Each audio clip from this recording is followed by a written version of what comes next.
성도 여러분, 안녕하십니까? 오늘 목요일입니다. 목요일 저녁도 우리 함께 하나님을 예배하겠습니다. 다 같이 찬양합니다.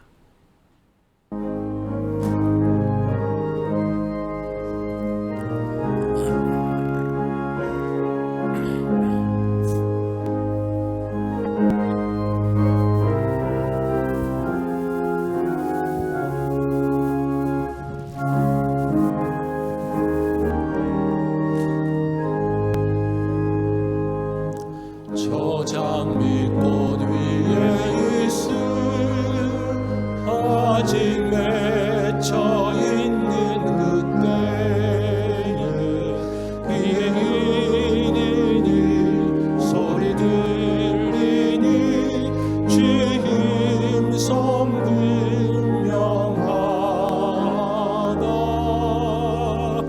주님 나와 동행을 하면서 나를 친구 삼으셨네.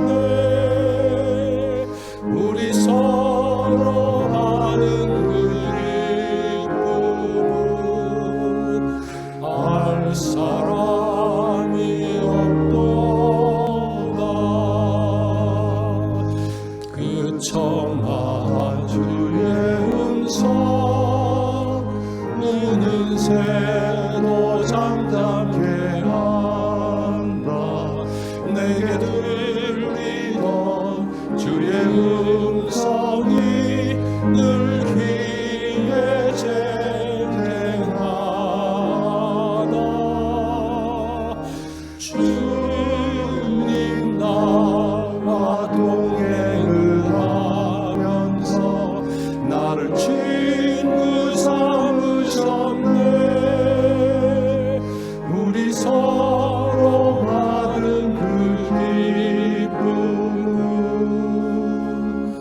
알 사람이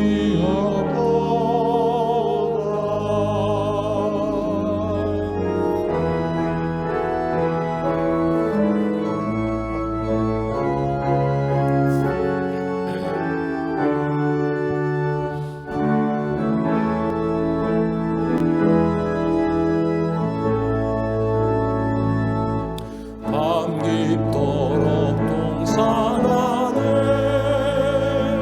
주와 함께 있으려 하나.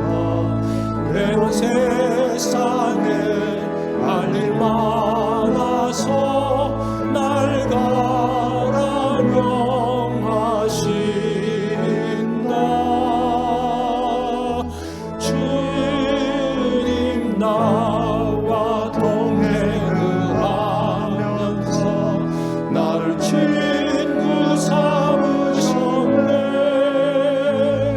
우리 서로 하는 그 기쁨은 알 사람이 없도다.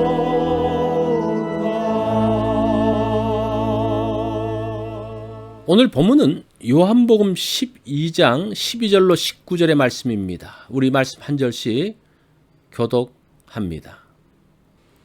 그 이튿날에는 명절에 온 큰 무리가 예수께서 예루살렘으로 오신다는 것을 듣고 종려나무 가지를 가지고 맞으러 나가 외치되 호산나 찬송하리로다. 주의 이름으로 오시는 이 곧 이스라엘의 왕이시여 하더라. 예수는 한 어린 나귀를 보고 타시니 이는 기록된 바 시온 따라 두려워하지 말라. 보라, 너희 왕이 나귀 새끼를 타고 오신다 함과 같더라. 제자들은 처음에 이 일을 깨닫지 못하였다가 예수께서 영광을 얻으신 후에야 이것이 예수께 대하여 기록된 것임과 사람들이 예수께 이같이 한 것임이 생각났더라.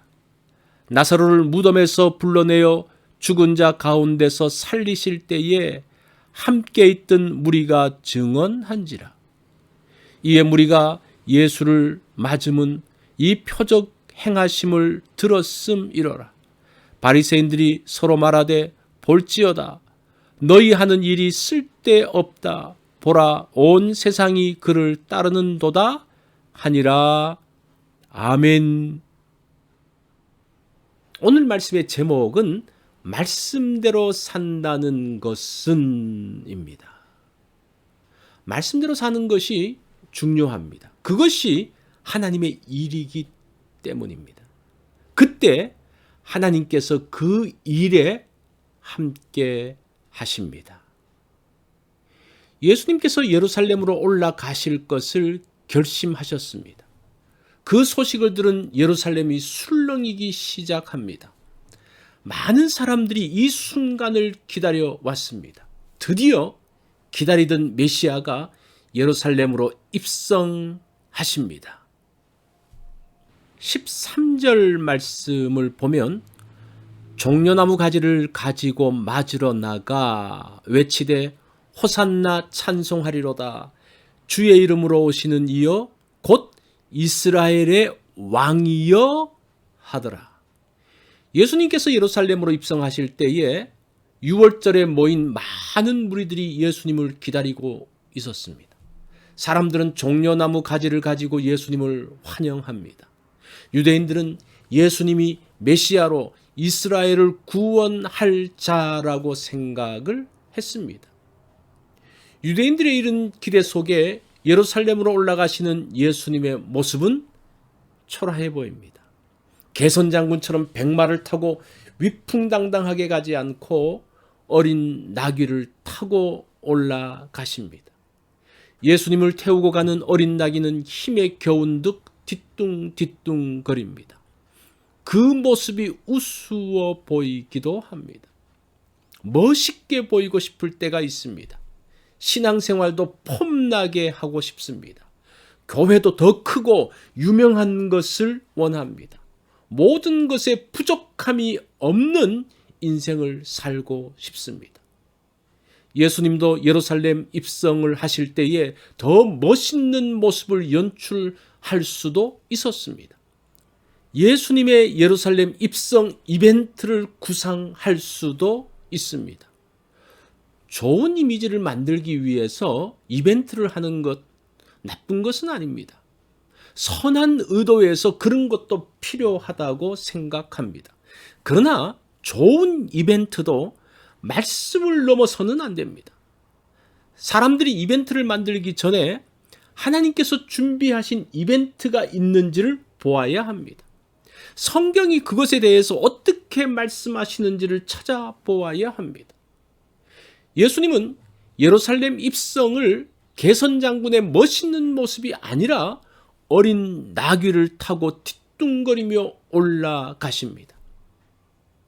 왜 그렇습니까? 말씀이 그렇게 기록하기 때문입니다. 14절과 15절 말씀을 보십시오.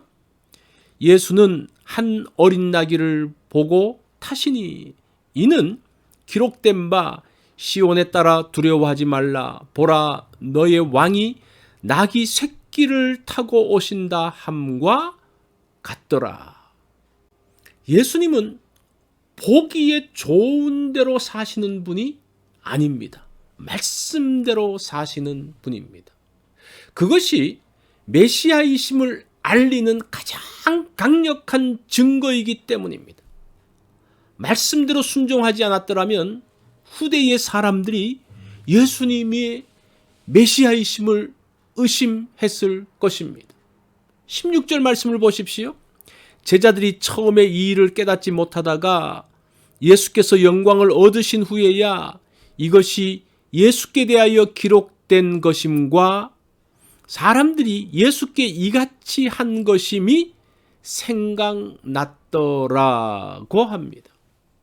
어린 나귀를 탄 모습이 이상하게 보였지만 예수님은 그것을 통해서 자신이 메시아이심을 분명히 보여주셨습니다. 말씀대로 사는 것이 우스워 보일 때도 있습니다. 말씀대로 사는 것이 효율적이지 않을 수도 있습니다. 멋진 삶의 모습이 어려움 없이 잘 사는 것이 사람들에게 인정받는 것이 하나님의 자녀로 인정되는 것이 아닐 수도 있다는 거예요.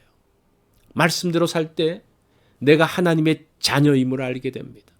말씀대로 살 때에 믿지 않는 사람들이 비로소 하나님의 자녀가 어떻게 사는 것임을 알 수 있습니다.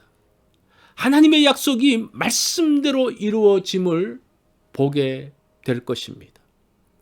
말씀대로 사는 것의 영광을 보기 원합니다. 말씀대로 살 때의 능력을 경험하기 원합니다. 오늘 말씀대로 생각하고 행동하기 원합니다. 말씀대로 산다는 것은 어떤 것일까요? 사람들이 보기에 좋고 잘 사는 것이 아닙니다.